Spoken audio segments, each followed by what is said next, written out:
আসসালামু আলাইকুম। আমরা এখন আমাদের রাইটিং টেস্টটা শুরু করতে যাচ্ছি। আপনারা কিন্তু অলরেডি আপনাদের স্ক্রিনে দেখতে পাচ্ছেন যে আমাদের আজকে রাইটিং টাস্ক 1 এর টপিকটা কি, coffee and tea buying and drinking habit.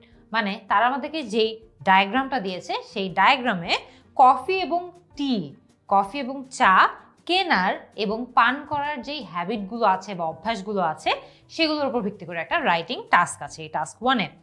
আমরা টাস্ক 1 এ জানি যে একটা ওয়ার্ড লিমিট থাকে অ্যাটলিস্ট 150 ওয়ার্ডস, মানে অন্তত 150 ওয়ার্ডস আমাদেরকে লিখতে হয়। তারপরে আমরা আরও জানি, এখানে খেয়াল করে দেখবেন একটা বক্সের ভিতর তারা এই ডায়াগ্রামগুলোর মধ্যে কি রয়েছে সেটা আমাদেরকে বলেছে। কি বলেছে তারা? The chart below shows the results of a survey about people's coffee and tea buying and drinking habits in 5 Australian cities. মানে এই যে চার্টটা আছে সেটা হচ্ছে একটা জরিপ করা হয়েছিল, যে জরিপের মাধ্যমে মানুষজনের কফি এবং টি বাইং অ্যান্ড ড্রিঙ্কিং হ্যাবিটস দেখা হয়েছিল বা পর্যবেক্ষণ করা হয়েছিল 5টা অস্ট্রেলিয়ান সিটিতে। তাছাড়া এর পরের লাইনেই বলা হয়েছে যে summarise the information by selecting and reporting the main features and make comparisons where relevant. মানে আমাদেরকে যা যা এখানে ডায়াগ্রামে আমরা দেখতে পাচ্ছি এখানে মেইন যে ফিচারগুলো রয়েছে বা তথ্যগুলো রয়েছে সেগুলোকে সামারাইজ করে আমাদেরকে লিখতে হবে।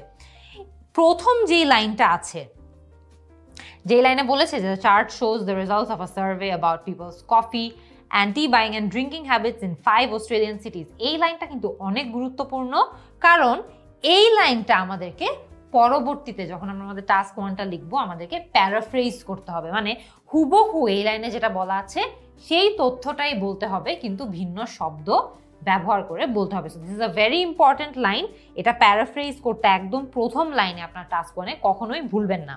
আচ্ছা, তারপর আমরা এখানে দেখছি যে এখানে ডায়াগ্রামটা দেওয়া আছে। আমরা মূলত আমাদের রাইটিং মকগুলোতে যেটা করব, আমরা বিভিন্ন ব্যান্ডের কিছু আনসার স্যাম্পল আপনাদের জন্য রেখেছি এবং এই আনসার স্যাম্পলগুলোতে কি কি সঠিক করা হয়েছে, কি কি ভুল করা হয়েছে, কি জিনিস ভালো করলে এই আনসার স্যাম্পলটা আরও ভালো হতো, আমরা সেগুলো যাচাই করার চেষ্টা করব। সো আমরা এখানে ডায়াগ্রামে দেখতে পাচ্ছি কফি এবং টি বাইং হ্যাবিটসের কথা বলা হয়েছে। সিডনি, মেলবোর্ন, ব্রিসবেন, অ্যাডেলেড, হোবার্ট নামের 4টা শহরের কথা বলা হয়েছে। পার্সেন্টেজ অফ সিটি রেসিডেন্টস, মানে কত পার্সেন্টেজ অফ সিটি রেসিডেন্টস আসলে কি ধরনের কফি বাইং হ্যাবিটস আছে বা টি বাইং হ্যাবিটস আছে বা ড্রিঙ্কিং হ্যাবিটস আছে সেটার কথা বলা হবে।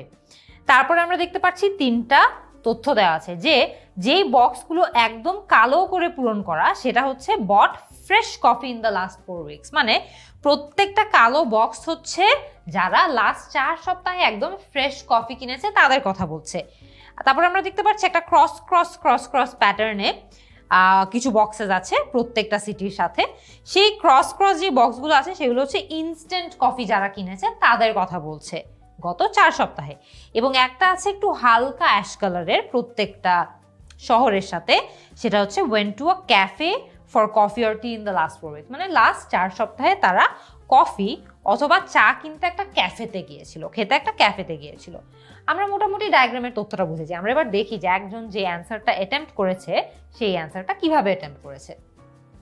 তো আমরা এখানে আমাদের স্ক্রিনে এখন একটা স্যাম্পল আনসার দেখতে পাচ্ছি। যেই স্যাম্পল আনসারটা আমরা দেখে বোঝার চেষ্টা করব যে আনসারে কোন কোন জিনিসগুলো সে ভালো করেছে এবং কোন কোন জিনিসগুলো আরো বেটার করলে সে হয়তো আরেকটু বেটার স্কোর করতো।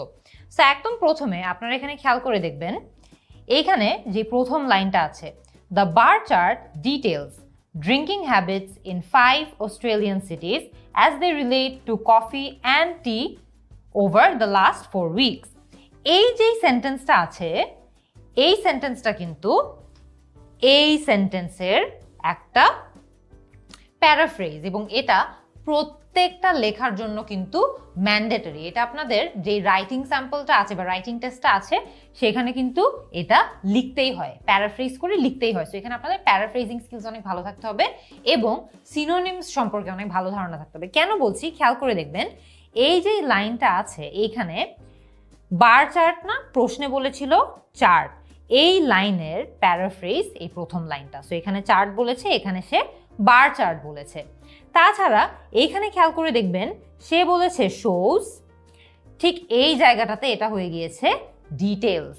মানে এখানে বলেছে চার্ট বিলো শোজ, আপনি অ্যান্সারে দিয়েছেন দ্য বার চার্ট ডিটেলস, বা ইনি যে অ্যান্সার করেছে সে বলেছে ডিটেলস। তারপরে দেখবেন এখানে বলেছে the results of a survey etcetera etcetera, বলেছে coffee and tea buying and drinking habits in 5 Australian cities, এবং এইখানে বলেছে in 5 Australian cities as they relate to coffee and tea over the last 4 weeks. এই যে লাইনটা আছে এখানে খুব গুরুত্বপূর্ণ একটি তথ্য মিস হয়ে গিয়েছে। খেয়াল করে দেখবেন প্রশ্নে আমাদেরকে বলেছিল বাইং অ্যান্ড ড্রিঙ্কিং হ্যাবিটস, ইনি যে অ্যান্সার লিখেছে ইনি লিখেছে শুধুমাত্র ড্রিঙ্কিং হ্যাবিটস, তার মানে সে খুব গুরুত্বপূর্ণ একটা জিনিস মিস করেছে, সেটা হচ্ছে বাইং।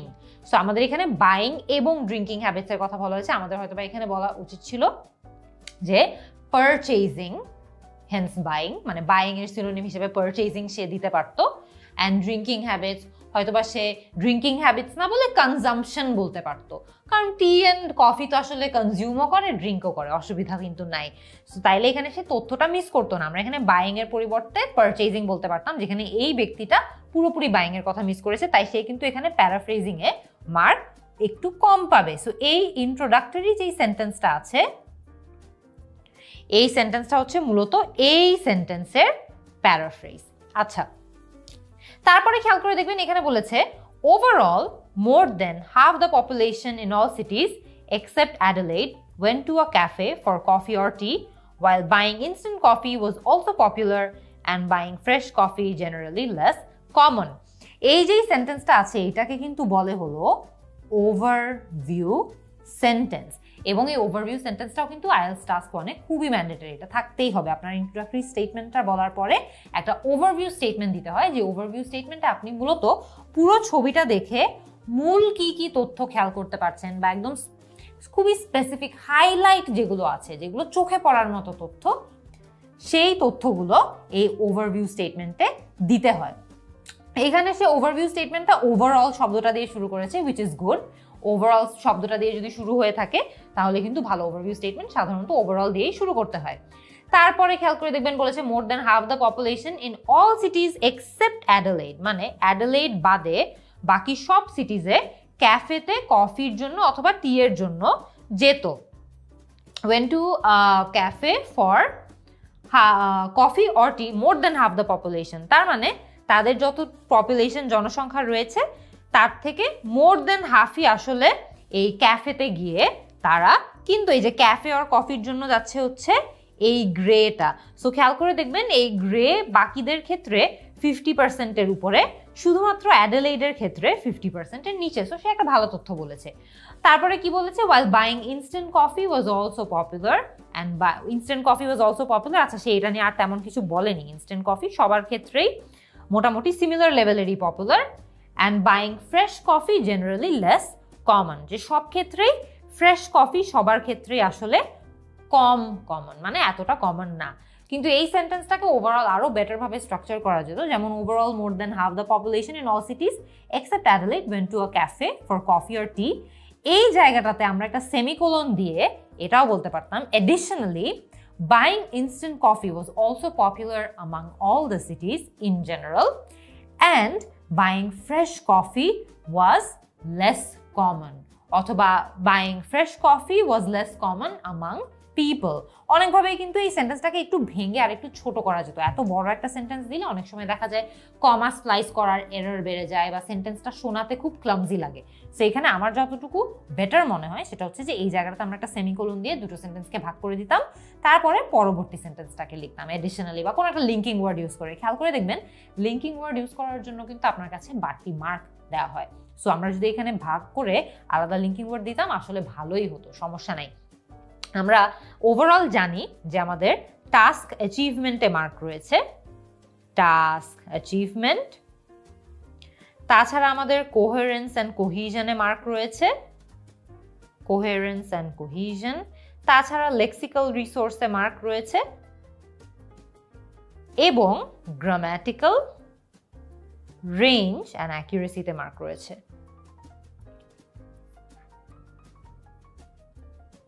সো আমরা যে লিঙ্কিং ওয়ার্ড ইউজ করার কথা বললাম এটা কিন্তু কোহেরেন্স অ্যান্ড কোহিশনে আমাদের মার্কটা আরেকটু বাড়িয়ে দিত। তারপরে সে হচ্ছে তার ডিটেলগুলোতে গিয়েছে। এই প্যারাগ্রাফের মেইন যে সমস্যাটা আছে সেই সমস্যাটা হচ্ছে এই প্যারাগ্রাফটাতে, এই যে এসেটা আছে এখানে প্যারাগ্রাফিং খুবই খারাপভাবে করা হয়েছে। খেয়াল করে দেখবেন এখানে তারা ইন্ট্রোডাক্টরি স্টেটমেন্ট, ওভারভিউ স্টেটমেন্ট সবগুলো প্যারাগ্রাফকে একসাথে গ্রুপ করে দিয়েছে, যেটা করাটা ঠিক হয় নাই। এখানে ইন্ট্রোডাক্টরি যে লাইনটা আছে বা সেন্টেন্সটা আছে এটাকে একটা প্যারাগ্রাফে দেওয়া উচিত ছিল বা একটা লাইনে দেওয়া উচিত ছিল, তারপরে একটা গ্যাপ দিয়ে ওভারভিউ স্টেটমেন্টটা দেওয়া উচিত ছিল, তারপরে এই যে প্যারাগ্রাফগুলো আছে এগুলোকে অন্তত 2টা প্যারাগ্রাফে ভাগ করা উচিত ছিল, তারপর একটা কনক্লুডিং স্টেটমেন্ট দেওয়া উচিত ছিল। এই যে প্যারাগ্রাফিং এর কথাটা আমি বললাম, প্যারাগ্রাফিংটাও কিন্তু কোহেরেন্স এন্ড কোহেশনের সাথে রিলেটেড। সে যেহেতু ভালোভাবে প্যারাগ্রাফিং করে নাই, সে কোহেরেন্স এন্ড কোহেশনে আবারও কম মার্ক স্কোর করবে। Looking first of all at going two ক্যাফেজ, এই সেন্টেন্সটা কিন্তু এই ফ্রেজটা হয় নাই, এই ফ্রেজটা গ্রামাটিক্যালি ভুল। এটা এভাবে বলা উচিত ছিল, first of all if we take a look at cafes, but if we take a look at the percentage of people going to cafes for purchasing coffee or tea, এভাবে করে স্টেটমেন্টটা শুরু করা উচিত ছিল। এটা কিন্তু হয় নাই। Looking first of all at going two cafe এটা হয়নি। It was most characteristic of Melbourne and Hobart at 64 and 63%. এই পুরো সেন্টেন্সটাই আসলে গ্রামাটিক্যালি ভুল, কারণ মেলবোর্ন এবং হোবার্টের ক্যারেক্টারিস্টিক তো এটা না, এটা হচ্ছে মেলবোর্ন এবং হোবার্টের মানুষদের ক্যারেক্টারিস্টিক। সো এখানে তারা বলতে চাচ্ছে যে যারা ক্যাফেতে যায়, আমরা যদি এখানে দেখি যে ক্যাফেতে যারা যায় তারা হচ্ছে যে এই গ্রে মার্ক করা যারা তারা। সো সে এখানে বলতে চাচ্ছে first of all it was most characteristic of Melbourne and Hobart, মানে মেলবোর্নের কথা বলছে, হোবার্টের কথা বলছে, যাদের সবচেয়ে বেশি মানুষজন ক্যাফেতে গিয়ে তারা হচ্ছে কফি বা টি পারচেস করতো বা কনজিউম করতো। এইখানে সবচেয়ে ভালো হতো যদি সে এভাবে বলতো যে first of all if we take a look at the population বা at the percentage of people অথবা রেসিডেন্টস, এখানে যেমন রেসিডেন্টস বলা হয়েছে, who went to a cafe for coffee or tea, Melbourne and Hobart had the highest percentage of such people. অথবা Melbourne and Hobart had the highest percentage of people who went to a cafe for coffee or tea in the last 4 weeks. So এই জায়গাটাতে কিন্তু সেন্টেন্সটাকে আরো সুন্দর করে phrase করলে আরো better হতো। তারপরে আমরা দেখতে পাচ্ছি Sydney was comparably high at just over 60%, followed by Brisbane at over 55%, and finally Adelaide at under 50%. So এই জায়গাটাতেও কিন্তু ওভারঅল সেন্টেন্স স্ট্রাকচারটা আরো অনেক বেটার হতে পারতো। সে কি বলেছে যে Sydney was comparatively high at just over 60%, মানে এইখানে সিডনিকেও তারা বলছে যে হ্যাঁ সিডনিও আসলে হাই, কিন্তু সবচেয়ে হাই হচ্ছে মেলবোর্ন এবং হোবার্ট, তারপরে হচ্ছে সিডনি। সো এখানে সে হয়তো বা এটাই বলতে পারতো যে Sydney was also the percentage of people in Sydney going to a cafe for coffee or T was also significantly high at just over 60%, তাইলেও হয়ে যেত। তারপরে বলেছে followed by Brisbane at over 55% and finally Adelaide at under 55%। এখানে কথা হচ্ছে যে সবগুলো সিটির কিন্তু ইন্ডিভিজুয়ালি আমাদেরকে তথ্য দেওয়ার দরকার নাই। এখানে আমরা মূলত যেই হাই পয়েন্টগুলো রয়েছে বা যে হাইলাইটগুলো রয়েছে সেগুলোর কথা বললেই হবে। যেমন এখানে হোবার্ট ইজ ডেফিনেটলি হাইলাইট, অনেক হাই, তারপরে মেলবোর্ন ইজ ডেফিনেটলি হাইলাইট, অনেক হাই। তারপরেও সে চাইলে কিন্তু খুবই সহজে আর বাকি সিটিজের কথা না বললে জাস্ট অ্যাডেলেডের কথা বললেও হতো, কারণ অ্যাডেলেডেরটাও হাইলাইট। অ্যাডেলেড সবচেয়ে কম, যে when it came to going to a cafe for coffee or tea in the last 4 weeks, the percentage of people who did so in Adelaide was the lowest, মানে অ্যাডেলেডের সবচেয়ে কম পার্সেন্টেজ মানুষজন ক্যাফেতে গিয়ে কফি খেত। আচ্ছা, তারপর আমরা যদি আগাই, ঠিক এই জায়গাটাতেই খুবই ভালো হতো সে যদি একটা প্যারাগ্রাফ ব্রেক দিত এবং পরবর্তী প্যারাগ্রাফ থেকে কথা বলা শুরু করতো, কিন্তু সে সেটা করেনি। Adelaide was the only city where people bought more instant coffee by a slight margin, 50%. এই সেন্টেন্সটাতে সে কি বোঝাতে চাচ্ছে যে Adelaide was the only city where people bought more instant coffee. People bought more instant coffee by a slight margin, 50%. I guess সে এখানে যেটা বলতে চাচ্ছে যে অন্য সব সিটির ক্ষেত্রে ইনস্ট্যান্ট কফি কিন্তু এই যেই ক্যাফেতে গিয়ে কফি খাওয়ার যে টেন্ডেন্সি আছে তাদের থেকে কম, মানে সবার ক্ষেত্রে কিন্তু ইনস্ট্যান্ট কফিটা দেখবেন ক্যাফে থেকে কম, কিন্তু শুধুমাত্র অ্যাডেলেডের ক্ষেত্রে ইনস্ট্যান্ট কফিটা আরো বেশি মানুষজন খেত। তো এটা কিন্তু আসলে ভালো একটা জিনিস সে নোটিস করতে পেরেছে। এখানে সে আরো সুন্দর করে সেন্টেন্সটা বলতে পারতো যে Adelaide was the only city where people bought more instant coffee than cafe bought coffee অথবা cafe bought tea। আর এখানে মার্জিনটাও সে চাইলে বলতে পারতো, বা মার্জিনটা এখানে আসলে অত বলার দরকারও নেই, কারণ এই মার্জিনটা খুবই ছোট।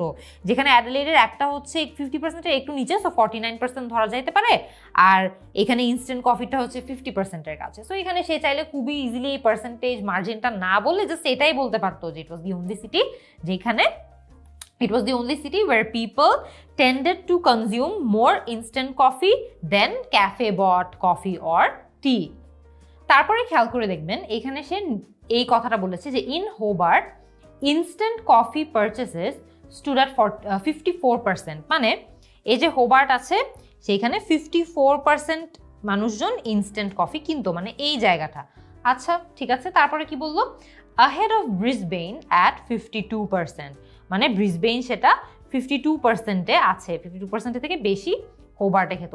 এটা খুব একটা চোখে পড়ার মতো তথ্য না, এভাবে আলাদা করে আসলে বলার দরকার ছিল না। সে এখানে খুবই সহজে চাইলে ওভারঅল ট্রেন্ডটার কথা বলতে পারতো, যে ধরেন আমরা একটু আগেই দেখেছি যে বলেছিল ওই রকম করেই যে হোবার্টে হাই, তারপরে হয়তো বা ব্রিসবেইনে হাই, সবচেয়ে হাই কোনটাতে ছিল এবং সবচেয়ে লো কোনটাতে ছিল এটা বললেও কিন্তু হয়ে যেত। এখানে এতগুলো সিটির কথা আলাদা করে ahead of Brisbane, Melbourne at 48% and lastly Sydney, এত কিছু বলার দরকারই ছিল না, কারণ এখানে ডিফারেন্সটা চোখে পড়ার মতো না। সো এটা আমরা এত আলাদা করে না বলে আমরা জাস্ট ওভারঅল ট্রেন্ডটার কথা বলতে পারতাম যে সবারই হচ্ছে 45-এর থেকে একটু বেশি, তো এটা হচ্ছে 45 সবচেয়ে লো এবং সবচেয়ে হাই হচ্ছে 54%-এর আশেপাশে। সো সবারটাই 45 থেকে 54%-এর আশেপাশে হাই। মানে ওভারঅল আমরা যদি বলতে চাই যে when it came to instant coffee purchasing habits, all the cities had purchasing in all the cities the percentage of residents that bought instant coffee ranged from between 45 to 46, এটা 46 হবে বা 45 হবে। সো 45% টু এখানে হচ্ছে 54%। আমরা overall ট্রেন্ডের কথাটাও বলে দিতে পারতাম, with Hobart standing at the highest percentage of instant coffee consumption, যেটা হচ্ছে কত 54%-এর মতো, which was 54%, and সবচেয়ে লোয়েস্ট হচ্ছে Sydney, and Sydney with the least at 46% বা 45%। এখানে দুটো বললেই হবে যেহেতু এটা খুবই মার্জিনাল একটা ডিফারেন্স। সো এরকম একটা জেনারেল লাইন বলে দিলেও কিন্তু এখানে হয়ে যেত। তারপরে সে আরেকটা জিনিস করেছে, খেয়াল করে দেখবেন, and lastly Sydney just over 45%-টা সে ব্র্যাকেটে দিয়েছে। এটা কিন্তু কোনো দরকারই নেই এভাবে ব্র্যাকেটে দেওয়ার। সে আমরা যেভাবে বলেছি সেন্টেন্সটা ওভাবে লিখলে ব্র্যাকেটে এইভাবে দেওয়ার দরকারই হতো না। সো এই জাতীয় যেই লেখাগুলো আছে যেখানে আমরা এই যে ব্র্যাকেটে এরকম করে দিয়ে দিই, সেগুলো একাডেমিক রাইটিং এভাবে না লিখলেই বেটার, একটা সেম ফ্লোতে লিখে ফেললেই বেটার হয়। Stocking up on fresh coffee was below 45% for all সিটিজ। মানে সে এইখানে একটা ভালো কাজ করেছে, যেটা হচ্ছে ফ্রেশ কফির ক্ষেত্রে জেনারেল আইডিয়াটা আগে দিয়ে দিয়েছে যে যখন ফ্রেশ কফির কথা আসে সব ফ্রেশ কফির ক্ষেত্রেই সবাই হচ্ছে 45%, মানে 45%-এর নিচে ওভারঅল ওদের পার্সেন্টেজ কনজাম্পশন বা পার্সেন্টেজ অফ সিটি রেসিডেন্টস যারা কনজিউম করতো। সো এইখানে ভালো কাজ করেছে জেনারেল একটা তথ্য দিয়ে। It was most common in Sydney 44%, যেখানে আমরা যদি সিডনিটা খুঁজে বের করি, সিডনিটা হচ্ছে আমরা যদি এখানে ফ্রেশ কফির কথা বলি, হ্যাঁ ঠিক আছে, সিডনি সবচেয়ে হাইয়েস্ট, যেটা হচ্ছে 43 বা 44%-এর দিকে। Melbourne at 42%, it was most common in Sydney 44% and Melbourne 42%। আচ্ছা, হোবার্ট ওয়াজ নেক্সট। আগেন আমি যেটা বলছি এখানে আবার সে একটা কাজ করেছে, যেটা হচ্ছে আবার লাইন বাই লাইন প্রত্যেকটা সিটিটা আলাদা আলাদা করে বলেছে যে Hobart was next at 39% and Adelaide and Brisbane were much lower and nearly level at around 34%। যে অ্যাডিলেইড এবং ব্রিসবেনেরটা আমরা যদি তাদের ফ্রেশ কফি পারচেজেসগুলো দেখি, তাহলে অ্যাডিলেইড এবং ব্রিসবেনেরটা হচ্ছে এটা, যেটা হচ্ছে দুইটাই 34%-এর আশেপাশে। So nearly level at around 34%। এই যেই ফ্রেজটা সে ইউজ করেছে এটা ভালো করেছে, খুব মানে এটা খুব সুন্দর একটা ইউনিক ভোক্যাবুলারির ইউজেজও রয়েছে। সো এটা ভালো করেছে সে। কিন্তু এই জায়গাটাতে আমার মনে হয় যে এতগুলো সিটির আলাদা আলাদা না বলে সে জাস্ট হাই পয়েন্টসগুলো বা লো পয়েন্টসগুলো বলে ভালো করেছে। এর আগে আমরা দেখেছি যে অনেকগুলো ক্ষেত্রে সে প্রত্যেকটা সিটিটা আলাদা আলাদা করে বলেছে, যেটা দরকার ছিল না। এখন আমরা যদি ওভারঅল এই রাইটিং টাস্কের কথা বলি, তাহলে সবচেয়ে প্রথমে এই রাইটিং টাস্কটা যেই জায়গাটাতে কম মার্ক পাবে সেটা হচ্ছে সেন্টেন্স স্ট্রাকচার। আমরা অনেকগুলো জায়গায় দেখেছি যে সে সেন্টেন্স স্ট্রাকচারিংগুলো খুব ক্লামজি ভাবে করেছে। যেমন এই যে প্রথম দিকের আমরা যে লাইনটা দেখেছিলাম, সেই লাইনটাতে সে সহজেই চাইলে লাইনটাকে ভেঙে দুভাগ করে একটা কম্পাউন্ড অথবা কম্পাউন্ড কমপ্লেক্স সেন্টেন্স তৈরি করতে পারতো, লিঙ্কিং ওয়ার্ড ব্যবহার করে ভাগ করতে পারতো, তাহলে আরেকটু মার্ক পেতো। লিঙ্কিং ওয়ার্ড ব্যবহার করলে সে কোহিশন অ্যান্ড কোহেরেন্সেও মার্ক পেতো। সেন্টেন্স স্ট্রাকচারটা একটু সুন্দর অ্যাডভান্স সেন্টেন্স স্ট্রাকচার করলেও সে কোহেরেন্স এন্ড কোহেরেন্সে মার্ক পেতো, সেটা সে করে নাই। ওভারঅল এখানে যেই সেন্টেন্সগুলো রয়েছে, এখানেও আমি আপনাদেরকে বলেছি যে প্রত্যেকটা সিটিটা আলাদা আলাদা করে পার্সেন্টেজ দেওয়া দরকার ছিল না, যদি ওর সেন্টেন্স স্ট্রাকচারগুলোকে হাই পয়েন্ট, লো পয়েন্ট এবং জেনারেল ট্রেন্ডের মধ্যে ভাগ করতো তাহলে ভালো হতো। আপনাদেরকেও যখন এরকম বার চার্ট বা কোনো ধরনের লাইন গ্রাফ ডিফাইন করতে হবে, ডিসক্রাইব করতে হবে, আপনারাও চেষ্টা করবেন সবচেয়ে প্রথমে চোখে পড়ার মতো হাই পয়েন্ট যেটা আছে এবং লো পয়েন্ট যেটা আছে এই দুটো নিয়ে কথা বলতে, তার পরবর্তীতে হচ্ছে জেনারেল ট্রেন্ড যেটা আছে সেটা নিয়ে কথা বলতে। নাইলে একদম প্রত্যেকটা যে সিডনি 54%, মেলবোর্ন 55%, ব্রিসবেন 40%, এভাবে করে প্রত্যেকটা আলাদা আলাদা করে বলার দরকার নাই, চোখে পড়ার মতো তথ্যগুলো বলবেন, তাহলে সেন্টেন্স স্ট্রাকচারটা বেটার হবে। তাছাড়া আমরা যদি টাস্ক অ্যাচিভমেন্টের কথাও বলি, আমার যেটা মনে হয়েছে যে এই জায়গাটাতে আমাদেরকে সামারাইজ করতে বলেছে ইনফরমেশনটা। খেয়াল করে দেখবেন এখানে টাস্ক অ্যাচিভমেন্টে মূলত মার্ক থাকে হচ্ছে যে আমাদেরকে প্রশ্নে যেই কাজটা করতে বলা হয়েছে ওই কাজটা আমরা প্রপারলি করতে পারছি নাকি বা করতে পেরেছি নাকি, পুরো কোয়েশ্চেনটা অ্যান্সার করতে পেরেছি নাকি। এখানে আমাদেরকে বলেছে summarise the information by reporting main feature. Main ফিচারগুলোকে রিপোর্ট করতে বলেছে, যে কারণে আপনার প্রত্যেকটা শহরকে আলাদা আলাদা করে রিপোর্ট করার কিন্তু দরকার নাই, মেইন ফিচারগুলো নিয়ে কথা বললেই এটা বেস্ট হতো।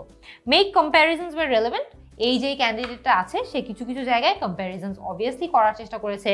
যেমন অনেক ক্ষেত্রে সে একটা জায়গায় বলেছিল, খেয়াল করে দেখবেন যে Adelaide was the only city where people got more instant coffee by a slight margin. মানে সব সিটির মধ্যে দেখা গিয়েছিল যে ইনস্ট্যান্ট কফি কম পারচেস করা হতো অন্যগুলোর তুলনায়, কিন্তু Adelaide was the only city যেখানে ইনস্ট্যান্ট কফি বেশি পারচেস করা হতো। এটা সুন্দর একটা অবজারভেশন ছিল। এরকম ধরনের যে কি অবজারভেশনগুলো আছে এগুলোই তার রাইটিং আরও বেশি থাকলে সে টাস্ক অ্যাচিভমেন্টে আরও বেশি মার্ক পেত, কারণ সে মেইন ফিচারগুলো নিয়ে রিপোর্ট না করে প্রত্যেকটা ফিচার ইন্ডিভিজুয়ালি রিপোর্ট করতে গিয়েই তার টাস্ক অ্যাচিভমেন্টে মার্কটা কমে যাবে। কোহেশন এন্ড কোহেরেন্স নিয়ে তো আমরা অলরেডি কথা বলেছি। লেক্সিক্যাল রিসোর্সের ক্ষেত্রে আমি বলবো যে এই যে ক্যান্ডিডেটটা ছিল সে কিন্তু ওভারঅল বেসিক টাস্ক অ্যাচিভ করতে পেরেছে লেক্সিক্যাল রিসোর্সের ক্ষেত্রে। যেমন প্রথম প্যারাটাকে সামারাইজ, প্যারাফ্রেজ করার উপর একটা মার্ক থাকে, সে প্যারাফ্রেজ করেছে। ওভারভিউ স্টেটমেন্ট লেখানোতে একটা মার্ক থাকে, সেটাও সে করতে পেরেছে।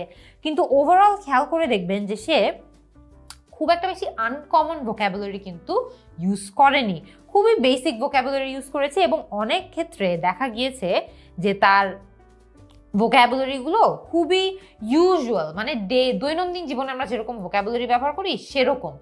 IELTS রাইটিংয়ে আপনাকে কিছু কিছু জায়গায় অ্যাডভান্স ভোক্যাবুলারি ইউজ করতে হবে, কিন্তু এই অ্যাডভান্স ভোক্যাবুলারিটা রেলেভেন্টও হতে হবে। সো এই ক্ষেত্রে সে যে জায়গাটাতে একটু শর্ট ফল করেছে সেটা হচ্ছে তার অ্যাডভান্স ভোক্যাবুলারি ইউজেজে। সে আনকমন ভোক্যাবুলারি তেমন একটা ইউজ করতে পারে নাই, বাট রেলেভেন্ট ভোক্যাবুলারি ইউজ করেছে। সো আমরা কমপ্লিটলি ওকে এখানে জিরোও দিব না, সে রেলেভেন্ট ভোক্যাবুলারি ইউজ করেছে, বাট ইউনিক অ্যাডভান্স ভোক্যাবুলারি তেমন একটা ইউজ করতে পারে নাই। গ্রামাটিক্যাল রেঞ্জ এবং অ্যাকুরেসিতে আমরা দেখেছি যে সেন্টেন্স স্ট্রাকচার কনস্ট্রাকশনে তার অনেকগুলো জায়গায় ভুল ছিল। যেমন আমরা এখানে দেখেছি looking first of all at going to cafes. Going to cafes তো একটা ইনসিডেন্ট, আমরা কিন্তু চাইলে গোয়িং টু ক্যাফেজে তাকাতে পারবো না, তাই না? আমরা মানুষজনগুলোর দিকে তাকাতে পারবো, আমরা জিনিসের দিকে তাকাতে পারবো, কিন্তু আমরা তো ক্যাফে গোয়িং এর দিকে তাকাতে পারবো না। আপনারা কি ভুলটা বুঝতে পারছেন? সো এই জায়গাটাতে এখানে যে কনস্ট্রাকশনটা, গ্রামাটিক্যাল কনস্ট্রাকশনটা সে করেছে এটা ভুল করেছে। ইট ওয়াজ মোস্ট ক্যারেক্টারিস্টিক, ঠিক আছে। তারপর আমরা আরেকটা জায়গায় দেখেছি যে স্টকিং আপন ফ্রেশ কফি, ঠিক আছে, স্টকিং আপন ফ্রেশ কফি সে এখানে সুন্দর একটা ওয়ার্ড ইউজ করার চেষ্টা করেছে, ইউনিক ওয়ার্ড ইউজ করার চেষ্টা করেছে। কিন্তু আমাদের এটাও মনে রাখতে হবে যে আমরা যখন IELTS রাইটিং টাস্ক অ্যাটেম্প্ট করছি এটা কিন্তু পিওরলি একাডেমিক রাইটিং। একাডেমিক রাইটিংয়ে সাধারণত আমরা যেটা চেষ্টা করব খুবই একাডেমিক ফর্মাল ইংলিশ ব্যবহার করতে। সো এই ক্ষেত্রে আমার মনে হয় যে স্টকিং আপ না বলে অন্য কোনো একটা যদি ওয়ার্ড ইউজ করা যেত, হয়তো বা এমন হতে পারতো যে আমরা এখানে বলতে চাচ্ছি যে সে fresh coffee was below, stocking up fresh coffee was below 45% for all cities. এখানে কিন্তু স্টকিং আপ ফ্রেশ কফি না বলে সে বলতে পারতো পারচেজিং, বলতে পারতো বাইং, তাইলেও কিন্তু হতো। এখানে স্টকিং আপটা আমার ইনফর্মাল মনে হচ্ছে, সো এটা এইভাবে না বললেই বেটার হতো। সো সে লেক্সিক্যাল রিসোর্সে আসলে গ্রামাটিক্যাল রেঞ্জ এবং অ্যাকুরেসিতেও আসলে সে হচ্ছে যে খুব বেশি ভালো করেনি, কারণ দেখা গিয়েছে বিভিন্ন জায়গায় আমরা কিছু গ্রামাটিক্যাল এরর পেয়েছি, সেন্টেন্স কনস্ট্রাকশনটা আমাদের খুব একটা বেশি স্মুথ হয়নি বা ভালো হয়নি। আমি ওভারঅল লাইন বাই লাইনও ফিডব্যাক কিন্তু দিয়েছিলাম। সো এই জায়গাটাতে ও মোটামুটি অ্যাচিভ করতে পেরেছে, বাট ও খুব একটা বেশি যে একদম হাই ব্যান্ড স্কোর পাওয়ার মতো টাস্ক দিয়েছে তা না।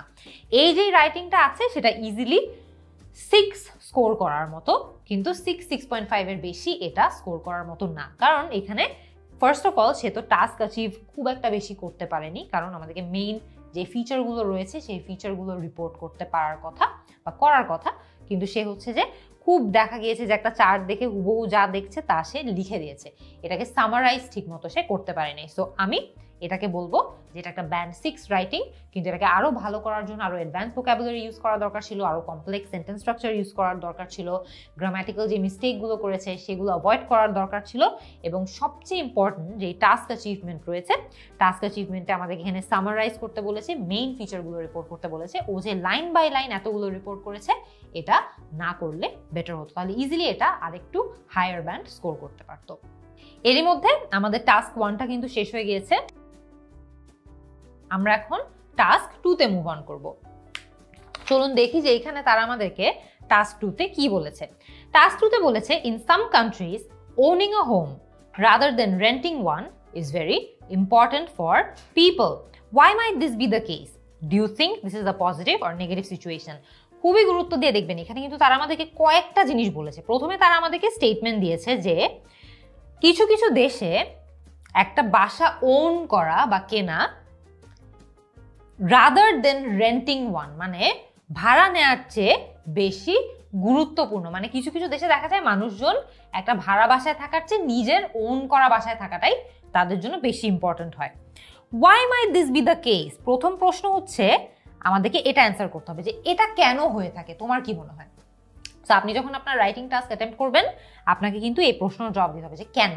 তারপরে যে প্রশ্নের জবাব দিতে হবে সেটা হচ্ছে, do you think this is a positive or negative situation? যে আপনার ওপিনিয়ন কি, আপনার কি মনে হয় এটা ভালো যে মানুষজন এখন তাদের কেনা ওন করা বাসায় থাকতে চায় বেশি রেন্টেড বাসা থেকে, নাকি do you think it's bad, যে এটা কি সমস্যা নাকি? তারপরে আমাদেরকে ওরা একটা প্রম্পট দিয়েছে, খেয়াল করে দেখবেন, বলেছে give reasons for your answer and include any relevant examples from your knowledge or experience. যে যাই অ্যান্সার আপনি দিবেন না কেন আপনাকে সেটার কারণ দিতে হবে এবং রেলেভেন্ট এক্সাম্পল দিতে হবে বা সঠিক উদাহরণও দিতে হবে। আচ্ছা, আমরা এখন অ্যান্সারটা দেখি। একটা স্যাম্পল অ্যান্সার আমাদের কাছে আছে। আমাদের স্যাম্পল অ্যান্সারটা আমরা দেখতে পাচ্ছি এখানে ওয়ার্ড কাউন্ট 293। আমরা জানি টাস্ক 2তে 250 ওয়ার্ডসের একটা মিনিমাম ওয়ার্ড লিমিট থাকে, মানে আমাদের অন্তত পক্ষে 250 শব্দ লিখতেই হয়। এটা বাড়িয়ে 270 280 করাই যেতে পারে, 293 কিন্তু অন দ্য হায়ার এন্ড, মানে এটা অ্যাকচুয়ালি অনেক বেশি ওয়ার্ড লিমিট হয়ে গেছে, এক্সিড করে ফেলেছে। সবসময় চেষ্টা করবেন 270 থেকে 280 মধ্যে রাখার।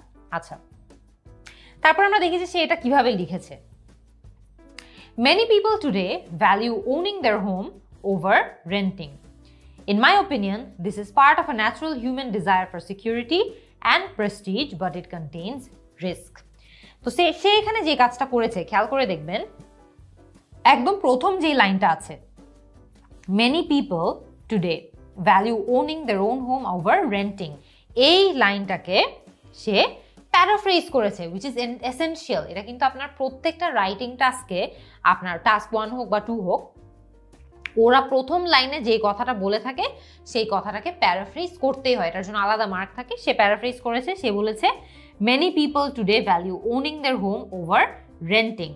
এখানে সে ভ্যালিউ না বলে খুবই ইজিলি প্রেফার বলতে পারতো, যে many people today prefer owning their home over renting it, অথবা many people today prefer buying their own home over renting it. সেভাবেও বললে ভালো হতো। এরপরে সে বলেছে, খেয়াল করে দেখবেন, in my opinion this is part of a natural human desire for security and prestige, but it contains risk. So খুব সুন্দর করে সে কিন্তু এখানে বুঝিয়েছে যে তার ওপিনিয়নে সাধারণত মানুষজন এটাই চায় যে সিকিউরিটি বা নিরাপত্তার জন্য সে নিজেদের একটা বাসা চায়, এটা স্বাভাবিক। অ্যান্ড প্রেস্টিজ মানে একটু সম্মানের জন্য, but it contains risk. সে বলেছে যেটা স্বাভাবিক, মানুষজন এটা চায়, কিন্তু এটার কিছু রিস্কও রয়েছে, এটার কিছু সমস্যাও রয়েছে। দেখি যে তারপরে কি বলেছে সে। আচ্ছা, এর আগে আমরা একটু দেখে নেই যে এই যে সেন্টেন্সটা সে লিখলো, in my opinion this is part of a natural human desire থেকে রিস্ক পর্যন্ত, এই সেন্টেন্সটাকে সাধারণত একটা থিসিস স্টেটমেন্ট বলে। কি বলে? একটা থিসিস স্টেটমেন্ট। এই থিসিস স্টেটমেন্টটা খুবই গুরুত্বপূর্ণ। আপনি প্রথমে যখন আপনার প্যারাফ্রেজ করা স্টেটমেন্টটা দিলেন, মানে এই মেনি পিপলটা প্যারাফ্রেজ ছিল, তাই না? এই সেন্টেন্সটা প্যারাফ্রেজ করা একটা সেন্টেন্স ছিল, এই সেন্টেন্সকে প্যারাফ্রেজ করেছে, প্রশ্নর সেন্টেন্সটাকে। সো এটার পরে একটা থিসিস স্টেটমেন্ট লিখতে হয়, যে থিসিস স্টেটমেন্টটার মাধ্যমে আপনি ওভারঅল আপনার প্যারাগ্রাফে কি নিয়ে কথা বলছেন সেই জিনিসটা একটু সামারাইজ করে দিতে হয়। সো সে খুব সুন্দর করে সামারাইজ করেছে সেটা। তারপরে কি বলেছে একটু দেখি। এখন সে বডি প্যারাগ্রাফে মুভ করেছে। সে বলেছে the source of this desire is a need for stability and respect. মানে সে প্রথমে তার থিসিস স্টেটমেন্টের ফার্স্ট হাফ নিয়ে কথা বলছে, যেখানে সে বলেছে it's a part of a natural human desire for security and Prestige. কি বলেছে? The source of this desire is a need for stability and respect. তারপরে বলেছে এটা হচ্ছে তার টপিক সেন্টেন্স, মানে স্টেবিলিটি এবং রেসপেক্টের কারণেই তারা আসলে এটা চায়। An individual who does not own, তারপরে তার সাপোর্টিং ডিটেল দিতে হবে, যে সাপোর্টিং ডিটেল দিয়ে সে হচ্ছে এই স্টেটমেন্টটাকে, এটাকে বলে হচ্ছে টপিক সেন্টেন্স। এই টপিক সেন্টেন্সটাকে তার সাপোর্ট করতে হবে। An individual who does not own their home must pay rent to a landlord. আচ্ছা, this hangs over them and necessitates maintaining a job with a steady salary and balancing rent against each other. এইখানে একটা জিনিস সে miss করেছে, খেয়াল করে দেখবেন এই জায়গাটাতে একটা এস বসার কথা। এখানে with a steady salary and balancing rent against each other's living expenses, তো এখানে কিন্তু সে গ্রামারের জন্য একটা মার্ক কম পাবে, কারণ সে গ্রামাটিক্যাল একটা মিস্টেক করেছে। আচ্ছা, তারপরে কি বলেছে? once a person owns their own home they are then able to spend their money more freely and consider different employment, এখানে different employments হবে, without the fear of becoming homeless। আবারও সে একটা grammatical mistake করেছে। moreover having a home lends an air of respectability, only the wealthy are able to buy। এইখানে আবারও খেয়াল করে দেখবেন এই জায়গাটাতে সে টু মিস করেছে, একটা প্রেপোজিশনাল এরর হয়েছে আবারও। only the wealthy are able to buy a house and most homeowners take pride in the size and condition of their home as a sign of their social standing। আমরা এটা দেখতে পাচ্ছি যে এই প্যারাগ্রাফটাতে সে খুব সুন্দর করে একটা কাজ করেছে, সেটা হচ্ছে যে তার যে টপিক সেন্টেন্স রয়েছে সেই টপিক সেন্টেন্সকে সাপোর্ট করার জন্য যথেষ্ট সাপোর্টিং ডিটেল সে দিয়েছে। সে বলেছে এটার সোর্স এই যে desire to own a home, এটার সোর্স হচ্ছে আসলে একটা স্টেবিলিটি এবং রেসপেক্ট খোঁজার যে নিড আছে সেটা। তারপরে এটাকে সে খুব সুন্দর করে বিভিন্ন সাপোর্টিং ডিটেল দিয়ে সাপোর্টও করেছে, কিন্তু বেশ কয়েকটা গ্রামাটিক্যাল মিস্টেকও সে করেছে, যেটার কারণে তার মার্ক কাটা যাবে। তারপরে কি? তারপরে এখন সে হচ্ছে তার যেই সেকেন্ড পার্টটা ছিল it contains risk but it contains risks, ওই জায়গাটা নিয়ে সে বিস্তারিত আলাপ করেছে। কি বলেছে? nonetheless home ownership is a negative trend as it forces unrealistic expectations on millions। এখানে এভাবে না বলে কথাটা কিন্তু সে এইভাবেও বলতে পারতো যে nonetheless home ownership can be burdensome for people as it forces unrealistic expectations on them অথবা on millions। এখানে আমি যদি burdensome শব্দটা ইউজ করতাম খুব সুন্দর করে কিন্তু আমার একটু অ্যাডভান্স ভোকাবুলারি ইউজ করা হতো। অলসো এই যেই কথাটা আছে যে home ownership is a negative trend, এটা কিন্তু এভাবে না বলাটা সেন্স মেক করছে না। আমরা এখানে বলতে চাচ্ছি যে home ownership is seen negatively, তাই না? যে মানুষজন এটাকে নেগেটিভলি দেখে। সো নেগেটিভ ট্রেন্ড তো না, তাই না? এটা তো একটা ট্রেন্ড না, এটা একটা অকারেন্স, এটা একটা এমন একটা জিনিস যেটা নেগেটিভ চোখে দেখা হয়। It's not a trend. Trend is something যেটা ওভার টাইম অনেক চেঞ্জ হয়। কোনো একটা জিনিস যখন ওভার টাইম অনেক চেঞ্জ হয় বা ওভার টাইম তার মধ্যে কি কি চেঞ্জেস আছে সেটাকেই তো ট্রেন্ড বলে। সেটা তো এখানে রং ওয়ার্ড ইউজ করেছে ও। তারপরে বলেছে most people live in city apartments with rent and are not capable of buying a house. মানে most people live in city apartment with rents and are not able are not capable of buying a house. এখানে most people live in city apartments with rents না বলে most people live in city apartments and have to pay rents, অথবা আমরা এভাবে বলতে পারতাম have to pay hefty rents, মানে অনেক একটা বড় অ্যামাউন্টের রেন্ট তাদেরকে দিতে হয়, and are not capable of buying a house. The pressure to buy one is likely to engender feelings of inadequacy and resentment towards the upper class. তারপরে সে বলেছে, খেয়াল করে দেখবেন, the pressure to buy one is likely to engender feelings of inadequacy and resentment towards the upper classes. মানে সে বলতে চাচ্ছে এই যে বাসা কেনার একটা প্রেশার থাকে, এই প্রেশারটার কারণে মানুষজনের মধ্যে আপার ক্লাসের প্রতি একটি রিজেন্টমেন্ট চলে আসে, একটা ফিলিং অফ ইনঅ্যাডিকুয়েসি নিজেদের প্রতি চলে আসে। সেখানে সে খুব ভালো কাজ করেছে, সে এখানে এনজেন্ডার শব্দটা ইউজ করেছে, which is an advance vocabulary, তারপরে রিজেন্টমেন্ট ইউজ করেছে, ইনঅ্যাডিকুয়েসি ইউজ করেছে, খুব ভালো কিছু শব্দ সে এখানে ব্যবহার করেছে। This ফেমাসলি fuelled the subprime mortgage scandals of the early 2000s in the United States, when millions borrowed more money than they could afford to buy homes, then defaulted on their payments and lost a lifetime of investment. খুব ভালো একটা sentence, এখানে সে খুব সুন্দর করে খুব interesting কিছু vocabulary use করেছে, যেমন ফুয়েলড, তারপরে সে একটা এক্সাম্পল দিয়েছে আর্লি 2000s-এ ইউএসএতে একটা স্ক্যান্ডাল হয়েছিল, সেই স্ক্যান্ডালটার কারণে কিভাবে আসলে অনেকজন অনেক টাকা লস করেছে, সব কিছুর কথা বলেছে, যেটা অ্যাকচুয়ালি মেইন টপিকটার সাথেও রেলেভেন্ট। সো ভালো কাজ করেছে। Had this same people opted to rent, they would have saved more money and could have invested in other forms of capital such as the stock market. খুব ভালো একটা sentence structure, unique advance একটা sentence construction, যে এই same মানুষগুলো যদি rent নিত তাহলে তারা আরো অনেক টাকা বাঁচাতে পারতো এবং ইনভেস্ট করতে পারতো। অনেক ক্ষেত্রে দেখবেন যে এই যে স্ট্রাকচারটা আছে, যে if these same people had invested, অনেক ক্ষেত্রে ইফের পরিবর্তে এই জায়গাটাতে হ্যাড ব্যবহার করা হয়, যে had this same people opted to rent, বা had this same people chosen to rent a home অথবা রেন্ট অ্যান অ্যাপার্টমেন্ট। সেটা কিন্তু অনেক সময় হয়, এটা একটা অ্যাডভান্স স্ট্রাকচার, খুব ভালো হয়েছে। ইন কনক্লুশন, এটা হচ্ছে তার concluding paragraph. In conclusion, owning a home is ইননেটলি desirable, মানে আমরা এটা মন থেকে আসলে অনেক বেশি চাই যে আমাদের একটা নিজস্ব বাসা থাকবে, বাট ইন দি এন্ড, এখানে একটা কমা হওয়ার কথা ছিল, ও আচ্ছা, এইখানে in the end it causes হওয়ার কথা, but in the end causes more harm than good due to the pressure it places on individuals. এই সেন্টেন্সটাতে অসুবিধা নেই, কিন্তু আমি হলে এই জায়গাটাতে একটা কমা দিতাম, কারণ এটা একটা কমপ্লেক্স সেন্টেন্স, কিন্তু যে in conclusion owning a home is innately desirable but in the end it causes more harm than good due to the pressure it places on individuals. তাহলে আরেকটু ক্লিয়ার হয়ে যায় সেন্টেন্সটা।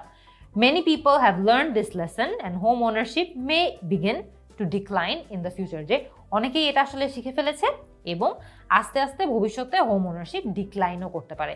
খুব সুন্দর করে সে ডিক্লাইন ইউজ করেছে, আমরা কিন্তু খুবই সহজে চাইলে ফল ইউজ করতে পারতাম, কিন্তু ফল ইউজ না করে সে আরেকটু লেস ইউজড ওয়ার্ড ডিক্লাইন ব্যবহার করেছে এবং সুন্দর করে তার এসেটা শেষও করে দিয়েছে। এখানে খেয়াল করে দেখবেন তার ওয়ার্ড কাউন্ট 293, আমরা ওয়ার্ড কাউন্ট নিয়ে আগেই কথা বলেছি, এটা 270 to 280 এর মধ্যে রাখতে পারলে ভালো হতো। ওভারঅল তার প্যারাগ্রাফিংয়ে মার্ক সে ভালোই পাবে। আমি এখানে দেখতে পাচ্ছি যে সে মোটামুটি যেটা করেছে হচ্ছে যে প্যারাগ্রাফিং ঠিক রেখেছে, প্যারাফ্রেজিং করেছে, থিসিস স্টেটমেন্ট রেখেছে, টপিক সেন্টেন্স, সাপোর্টিং ডিটেল রেখেছে, এখানেও টপিক সেন্টেন্স রেখেছে। খেয়াল করে দেখবেন why this might be the case, সে প্রথম প্যারাগ্রাফে অ্যান্সার করেছে do you think this is a positive or negative situation, সে এইখানে যেটা করেছে হচ্ছে যে একটা নিউট্রাল অ্যান্সার রেখেছে। খেয়াল করে দেখবেন ও এখানে এটার পজিটিভ দিকগুলো নিয়েও ডিসকাস করেছে, আবার এটা যে নেগেটিভ দিকগুলো রয়েছে নেগেটিভ দিকগুলো নিয়েও ডিসকাস করেছে, বাট ওভারঅল তার আনসার একটু নেগেটিভের দিকেই, যে আসলে রেন্ট করলেই ভালো, হোম ওনারশিপে অনেক ধরনের সমস্যা হয়, সে একটা স্ক্যান্ডালের এক্সাম্পল দিয়েও মোটামুটি অ্যান্সারটা এলাবোরেট করতে পেরেছে। ওভারঅল আমি যা বলবো যে এটা ইজিলি 6.5 লেভেলের রাইটিং হতে পারে, কিন্তু আমি এর বেশি তাকে দিব না, কারণ এই জায়গাটাতে সে গ্রামারে অনেক জায়গায় অনেক ভুল করেছে। আমরা দেখতে পেরেছি যে একবার যদি গ্রামারের মিস্টেক হতো তাহলে এক্সামিনার হয়তো বা সেটা ইগনোর করতো, কিন্তু যেহেতু সে বারবার একই টাইপের গ্রামার, প্রেপোজিশন ভুল করেছে, সেন্টেন্স স্ট্রাকচার ভুল করেছে, কমা স্প্লাইস রেখেছে, এক জায়গায় সে আদার লিখে ফেলেছে আদার্সের পরিবর্তে, সো এই ধরনের যে ভুলগুলো আছে এগুলোর জন্য কিন্তু অনেক মার্ক কাটা যায়। 6 থেকে 6.5 এই রাইটিংটা হয়তো বা ইজিলি স্কোর করতে পারতো, কিন্তু এর বেশি স্কোর করতে পারতো না, কারণ এর বেশি স্কোর করতে হলে আরও অনেক কম্প্যাক্ট হতে হয় রাইটিং, আরও অনেক অ্যাডভান্স ভোকাবুলারি ইউজেস থাকতে হয়। সে কিছু কিছু জায়গায় আমি দেখেছি অ্যাডভান্স ভোকাবুলারি ইউজ করেছে, কিন্তু ওভারঅল সে তার যে গ্রামাটিক্যাল মিস্টেকসগুলো ছিল সেগুলো অনেক বেশি ছিল, এবং এই কারণেই দেখা যাবে হয়তোবা সে এর বেশি স্কোর করতে পারবে না। রাইটিংয়ে কিন্তু অনেক অ্যাডভান্স ভোকাবুলারিতে ইউজ করতে হয়, বাট অনেক একাডেমিক হতে হয় আমাদের ল্যাঙ্গুয়েজটা। সো আই বিলিভ যে ওই জায়গাটাতে এই রাইটিংটা আরও অনেক বেটার করতে পারতো। এরই মধ্যে আমাদের এই রাইটিং টেস্টটা কিন্তু শেষ হয়ে গিয়েছে। আগামী ক্লাসে আপনাদের সবার সাথে আবারও দেখা হবে। আপনার যদি এই মক টেস্ট সলিউশন ভিডিওটি পছন্দ হয়ে থাকে, তাহলে আরও অ্যাডভান্স টিপস অ্যান্ড টেকনিক্স শিখে আইএলসে আপনার কাঙ্ক্ষিত স্কোরটি পেতে ভর্তি হয়ে যান আমার পূর্ণাঙ্গ আইএলস কোর্সে। কোর্সটি পেতে ভিজিট করুন 10minuteschool.com অথবা ডাউনলোড করুন 10 Minute School অ্যাপ। যে কোনো জিজ্ঞাসায় কল করুন 16